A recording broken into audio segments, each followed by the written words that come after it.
بسم اللہ الرحمن الرحیم۔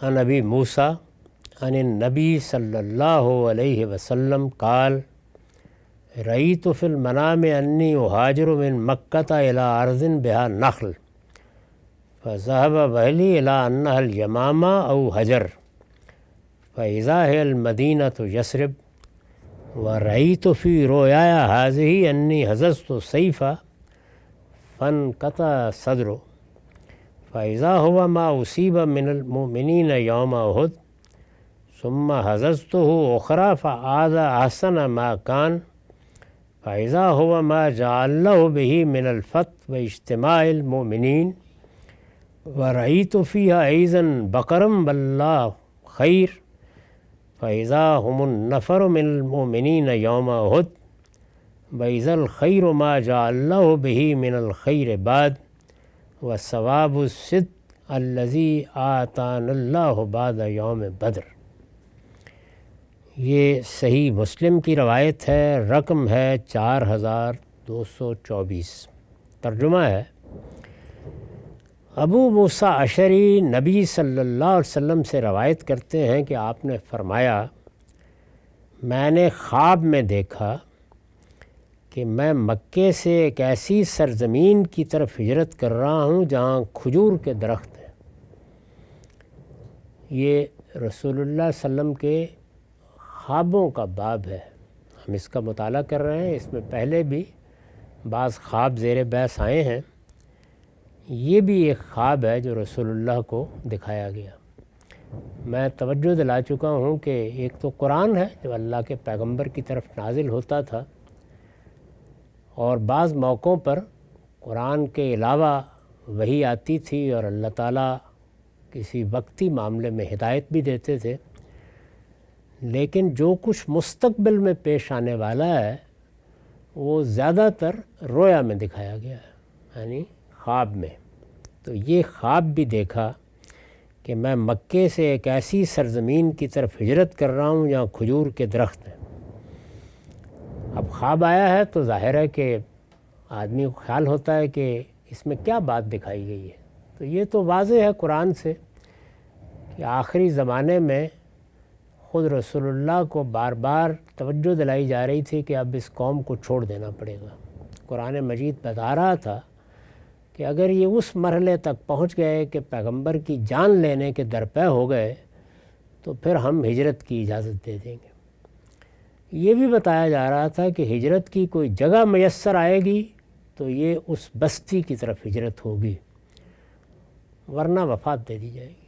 قرآن نے یہ بات بڑی وضاحت کے ساتھ بیان کی ہے کہ یا یہ ہوگا یا یہ ہوگا، جیسے کہ پیغمبروں کے معاملے میں ہوا ہے۔ تو رسول اللہ کو خواب میں یہ دکھایا گیا کہ ایک سرزمین ہے، اور ایسی سرزمین ہے جہاں نخلستان ہے، کھجور کے درخت ہیں۔ مجھے خیال ہوا کہ یہ غالباً یمامہ یا حجر ہوگا۔ یمامہ کا علاقہ بھی اوپر ہے مکے سے، اور یہ حجر بھی اس کے پاس ہی ہے۔ تو آپ کا خیال یہ تھا کہ شاید وہ علاقہ مجھے دکھایا گیا ہے، میں وہاں ہجرت کروں گا۔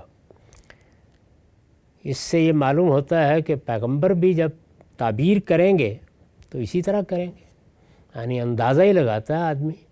بتایا گیا ہے کہ ایک سرزمین ہے، اس میں آپ جا رہے ہیں، اس میں نخلستان ہے، تو نخلستان کہاں کہاں ہیں؟ تو رسول اللہ کہتے ہیں کہ میری توجہ یمامہ یا حجر کی طرف ہوئی، مجھے خیال ہوا کہ یہ شاید وہ سرزمین ہے، لیکن معلوم ہوا کہ وہ مدینہ یعنی یثرب تھا۔ یعنی بعد میں یہ واضح ہو گیا کہ یمامہ یا حجر کی طرف اللہ نے راہ نہیں کھولی، بلکہ یثرب کے لوگ آ گئے، انہوں نے آ کے بیعت کر لی، پھر دعوت دی، راستہ کھل گیا، اور پھر آپ نے یثرب کی طرف ہجرت کی۔ تو اس سے یہ حقیقت واضح ہوئی کہ پیغمبر بھی اسی طرح تعبیر کرتے ہیں، وہ ٹھیک بھی ہو سکتی ہے اور وہ اس سے مختلف بھی ہو سکتی ہے۔ یہ میں نے ان علاقوں کے بارے میں لکھا ہے کہ یہ جزیرہ نما عرب میں دو علاقوں کے نام ہیں۔ اوپر کی جانب اگر آپ دیکھیں، یعنی جزیرہ نما عرب کے شمال کی طرف جنوب میں یمن ہے، اور اوپر یہ یمامہ کا علاقہ ہے۔ ان میں سے یمامہ تو واضح ہے، یہ بہت معروف علاقہ ہے اور عرب کے جغرافیے سے واقف ہر شخص جانتا ہے، لیکن حجر ایک سے زیادہ مقامات کے لیے مستعمل ہے، یعنی حجر کا ذکر بھی آیا ہے تو ایک سے زیادہ جگہیں ہیں جن کا نام جزیرہ نمایاں عرب میں حجر ہے، جن میں سے ایک یمامہ سے چند دن کی مسافت پر ہے، یعنی ایک ایسا علاقہ ہے کہ جو یمامہ کے قریبی ہے، چند دن کی مسافت ہے۔ یمامہ کے ساتھ اس کے ذکر سے خیال ہوتا ہے کہ غالباً یہی مراد ہوگا، یعنی رسول اللہ صلی اللہ علیہ وسلم نے ان علاقوں کی طرف توجہ فرمائی اور خیال ہوا کہ وہی ہوں گے، لیکن بعد میں جب اس خواب کی تعبیر سامنے آئی تو وہ یثرب تھا، تو اس کو خود حضور نے بیان کیا، لیکن بعد میں معلوم ہوا کہ وہ مدینہ یعنی یثرب تھا۔ پھر مزید فرمایا کہ اور اپنے اسی خواب میں میں نے دیکھا کہ میں نے تلوار ہلائی ہے، یعنی اسی طرح کی چیزیں ممثل کر کے دکھائی جاتی ہیں، وہ تمثیلات میں بدل جاتی ہیں، کردار بن جاتے ہیں۔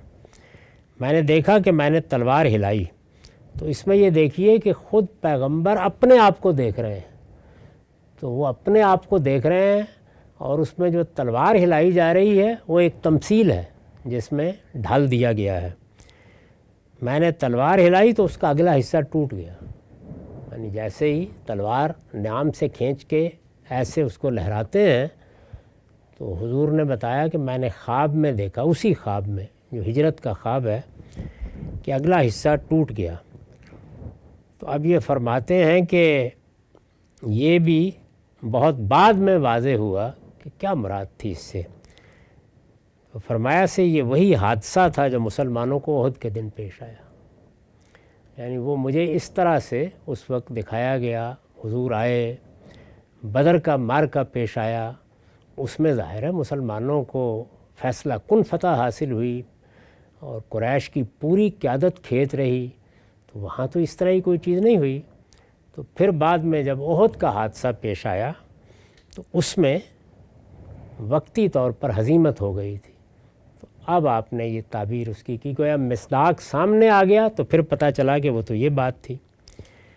پھر مزید بیان فرماتے ہیں، پھر میں نے دوسری مرتبہ تلوار ہلائی، یعنی اگلا حصہ پہلی مرتبہ خواب میں ٹوٹ گیا، دوسری مرتبہ تلوار ہلائی تو وہ جیسے پہلے صحیح سلامت تھی اسی طرح ہو گئی۔ تو اس پر بھی آپ نے فرمایا کہ یہ بالکل وہی ہوا کہ پہلے ہزیمت ہوئی، یہ وہ فتح تھی جو اللہ نے عطا فرمائی، اور مسلمان جنگ میں منتشر ہو جانے کے بعد پھر جمع ہو گئے، یعنی گویا اس کو اس طرح مجھے دکھایا گیا کہ پہلے تلوار ہلائی تو ٹوٹ گئی، وقتی ہزیمت ہو گئی، اور دوبارہ ہلائی تو وہ اسی طرح مل گئی آ کے ٹوٹا ہوا حصہ۔ بالکل ایسے ہی ہوا احد میں کہ مسلمان اس کے بعد جمع ہو گئے، پھر انہوں نے کامیابی حاصل کی۔ فرمایا پھر میں نے اسی خواب میں گائیں دیکھیں، یعنی مجھے گائیں دکھائی گئیں۔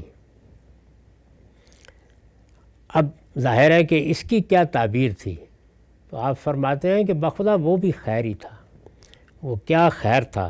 آپ نے فرمایا گایوں سے وہ مسلمان مراد تھے جو احد میں شہید ہوئے، یعنی شہادت اور جان کی قربانی کو جانور میں ممثل کر دیا جاتا ہے، کیونکہ وہی علامت ہے، تو گائیں قربان کی جاتی ہیں، اسی طرح بعض دوسرے جانور، تو آپ کو شہداء گایوں کی صورت میں دکھائے گئے۔ فرمایا کہ مجھے خیال ہوا کہ یہ بھی خیر ہی ہے، اور فرمایا کہ اور خیر وہی تھا جو اللہ اس کے بعد لایا، اور وہ حقیقی اجر جو بدر کے بعد اللہ تعالیٰ نے ہمیں عنایت فرمایا، یعنی یہ تو بتا دیا گیا کہ ان جنگوں میں مسلمان شہید بھی ہوں گے اور اس طرح وہ اللہ کے حضور میں نظر پیش کریں گے۔ شہادت حقیقی نظر ہے، اس کی علامت جانوروں کی قربانی ہے، تو جانور ہی دکھائے گئے، لیکن وہ بھی خیر ہی ہوا، یعنی یہ شہادتیں ہماری ہزیمت کی شہادتیں نہیں تھیں، اللہ نے ان کو بھی مرتبہ عطا فرمایا اور ہمارے لیے بھی کامیابی کی راہیں کھلی۔ تو اس سے آپ اندازہ کر سکتے ہیں کہ پیغمبر کے خواب یا رویا بھی کس طرح کے ہوتے ہیں اور ان کی تعبیر میں کیا معاملات ہوتے ہیں۔ تو گایوں سے مراد یہاں قربانی کی گائیں ہیں، قربانی کے جانوروں میں گائیں بھی ہوتی ہیں۔ میں نے لکھا ہے نبی صلی اللہ علیہ وسلم نے غالباً اسی مناسبت سے احد کے شہداء کو ان سے تعبیر فرمایا ہے۔ یہاں ایک عربی زبان کے جملے میں بھی کچھ مسئلہ ہے، اس پر میں نے ایک تفصیلی نوٹ لکھا ہے، اس کو عربی زبان کے طلبہ دیکھ سکتے ہیں۔ آپ لوگوں کے لیے وہ ایک اجنبی بات ہی ہوگی، اسے میں چھوڑ رہا ہوں۔ وآخر دعوانا الحمدللہ رب العالمین۔